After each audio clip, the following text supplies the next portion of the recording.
ఏమే 3 రోజుల నుంచి ఫోన్ చేస్తుంటే లేపంట. ఏమైందా? ఏం మాట్లాడవేంటి?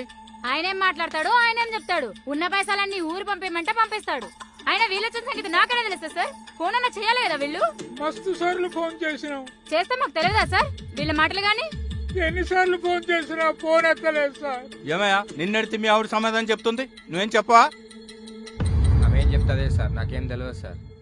అయినా వచ్చిన వాళ్ళు మాకు కాల్ చేయాలి గాని మా మీద కేసులు పెడితే మేమెందుకు తీసుకుపోతాం సార్?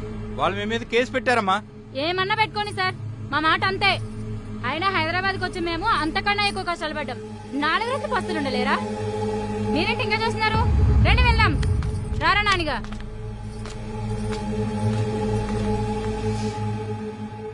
మీ కొడుకు తప్పేం లేదయ్యా, అంతా మీ కోడలదే. మరి ఇప్పుడు ఏం చేద్దాం లాయర్ గారు?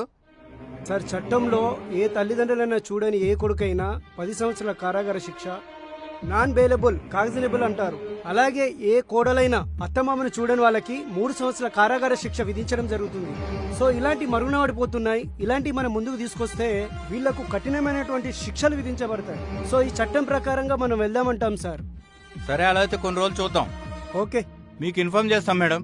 Okay sir. ఓకే అండి. Thank you sir.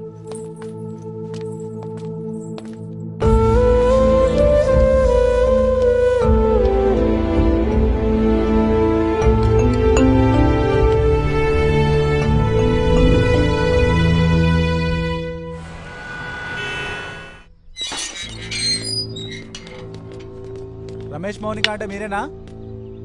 ఏమైంది సార్? ఎందుకు ఏమైంది? మీ మీద రామయ్య రమాక్క వారు కేసు పెట్టారు. ఎవరు పెట్టారు కేసు? మేమేం తప్ప చేసినాం? అదంతా మా తెలియదు. స్టేషన్ మేమెందుకు రావాలి సార్? 10 నిమిషాలలో మేము స్టేషన్కి వస్తాం సార్. ప్లీజ్ సార్, మీరు వెళ్ళండి. 10 నిమిషాలలో స్టేషన్లో ఉండాలి. వస్తాం సార్, 10 నిమిషాలు.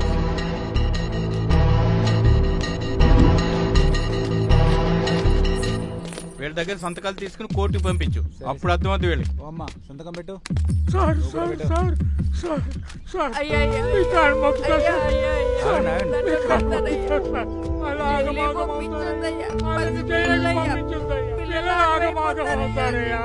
మీ కాళ్ళు పట్టుకుంటారయ్యా. మీరు కాదే కాళ్ళ మీద పడ్డాం, మీ కొడుకు కాళ్ళు వచ్చి మీ కాళ్ళ మీద పడాలి.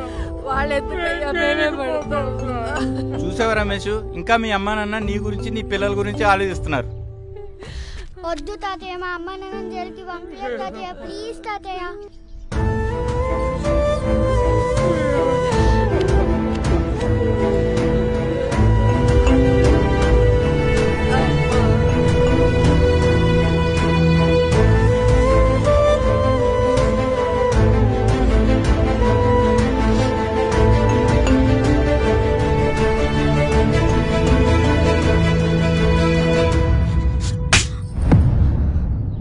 నువ్వు చేయట ఇదంతా. నువ్వు ఒక్కడే చక్కగా ఉంటే మా అమ్మ నాన్న బాగుంటారు, నా పిల్లలు బాగుంటారు, నేను బాగుంటాను, నువ్వు కూడా బాగుంటావు. నీకో సాటిస్ఫాక్షన్ వల్ల ఇంతమంది ఇబ్బంది పెడుతున్నాడు.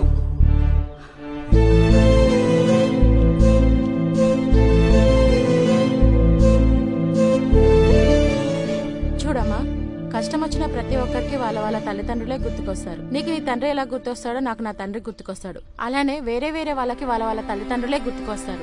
అలాంటి తల్లిదండ్రులకే కష్టం వస్తే వాళ్ళకి తల్లిదండ్రులే మనమే కదా. నీకు నీ తండ్రి అంటే ఎంత ధైర్యమో వాళ్ళకి వాళ్ళ కొడుకు అంటే అంతకంటే ఎక్కువ ధైర్యం. నువ్వు ఇలా చేయకూడదమ్మా.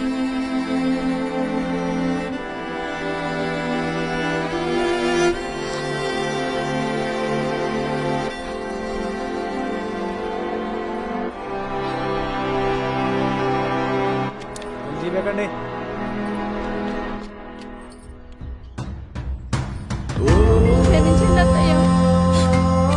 ఇంకెప్పుడు చేయనత్తయ్యా.